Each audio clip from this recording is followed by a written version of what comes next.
Utang Tersembunyi Indonesia dan Pembiayaan Cina. Investigasi khusus mengungkap data-data terbaru mengenai apa yang disebut sebagai utang tersembunyi atau hidden debt Indonesia kepada lembaga pembiayaan asal Tiongkok.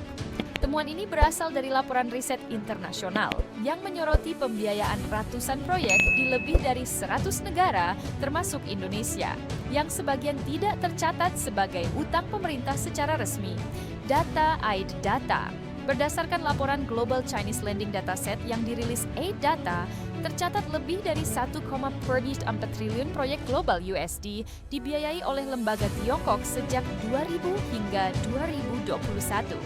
Dari jumlah itu, sekitar 395 miliar USD dikategorikan sebagai hidden debt atau pembiayaan yang tidak tercatat sebagai utang negara karena diberikan melalui BUMN, joint venture, atau special purpose vehicle.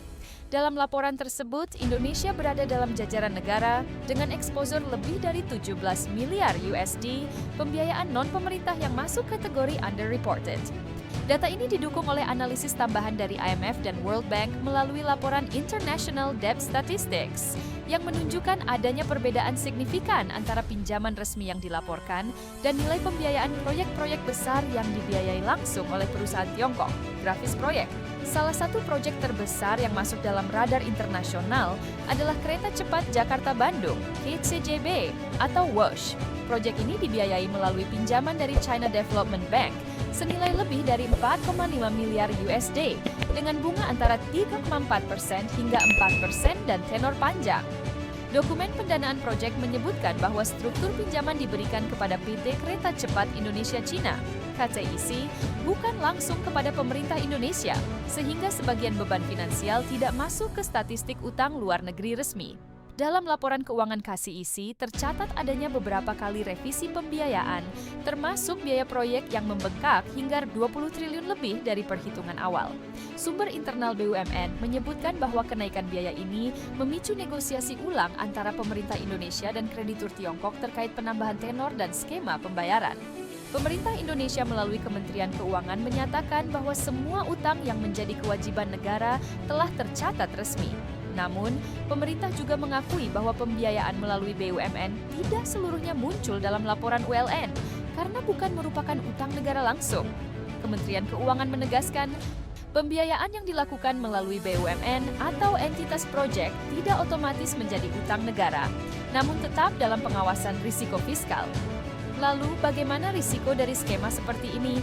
Para peneliti memperingatkan bahwa pembiayaan non-sovereign dapat berubah menjadi beban negara apabila BUMN gagal membayar pinjaman, terjadi cost overrun, atau terdapat surat penjaminan yang mengikat keuangan negara. Dalam sejumlah proyek global yang dibiayai Cina, beberapa negara seperti Sri Lanka, Zambia, dan Laos mengalami tekanan fiskal berat akibat kewajiban yang sebelumnya dianggap bukan utang negara. Dalam konteks Indonesia, investigasi kami menemukan bahwa sejumlah dokumen primer penting diperlukan untuk memastikan sejauh mana risiko tersebut berdampak pada negara. Dokumen yang kami telusuri meliputi laporan SULNI dan ULN Bank Indonesia, Facility Agreement Pinjaman CDB, laporan keuangan audit BUMN, dokumen perjanjian joint venture KCIC, amandemen proyek dan revisi biaya, audit BPK dan BPKP. Dokumen-dokumen ini menunjukkan dengan jelas bahwa sebagian besar pinjaman tercatat sebagai kewajiban korporasi, bukan utang negara. Namun, klausul penjaminan tertentu dan catatan kewajiban kontingensi tetap menimbulkan potensi beban bagi APBN jika terjadi gagal bayar. Maka pertanyaannya, apakah benar Indonesia dijual ke Cina melalui konsep utang? Jawabannya, secara hukum tidak ada dokumen yang menunjukkan penjualan aset negara. Namun, secara ekonomi dan fiskal, peningkatan ketergantungan pada pembiayaan asing berisiko menekan fiskal negara jika tidak diawasi ketat.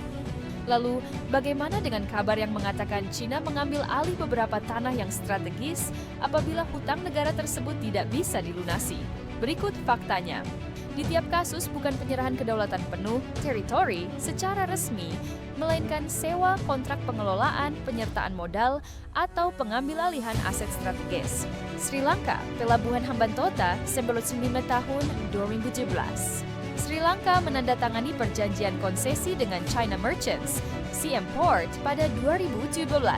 CM Port mengambil saham pengendali dan hak pengelolaan pelabuhan Hambantota dengan durasi panjang, sering disebut 99-year lease. Ini adalah penyerahan hak pengelolaan ekuitas aset pelabuhan, bukan penyerahan kedaulatan negara. Pakistan, Pelabuhan Gwadar, konsesi operasi 40 tahun sejak 2013. Pemerintah Pakistan memberikan kontrak pengembangan dan operasi bagian-bagian Gwadar kepada perusahaan negara Tiongkok, China Overseas Port Holding. Pelabuhan tetap milik Pakistan, tetapi dioperasikan dikembangkan oleh pihak China berdasarkan konsesi. Djibouti, Terminal Dorale, proyek pelabuhan dan pangkalan. Djibouti menerima investasi besar oleh perusahaan China, China Merchants, untuk proyek pelabuhan dan zona perdagangan bebas. Ada sengketa hukum internasional, DP World versus Djibouti, dan langkah pemerintah Djibouti yang memindahkan kontrol terminal. Kasus ini menunjukkan pengambil alihan aset kontrak, bukan transfer kedaulatan negara ke China. Djibouti juga menjadi lokasi pangkalan militer Tiongkok, kehadiran militer, bukan peralihan wilayah. Terima kasih telah menyaksikan. Jangan lupa untuk like, komen, dan subscribe agar bisa terus mengikuti update berita selanjutnya dari kami.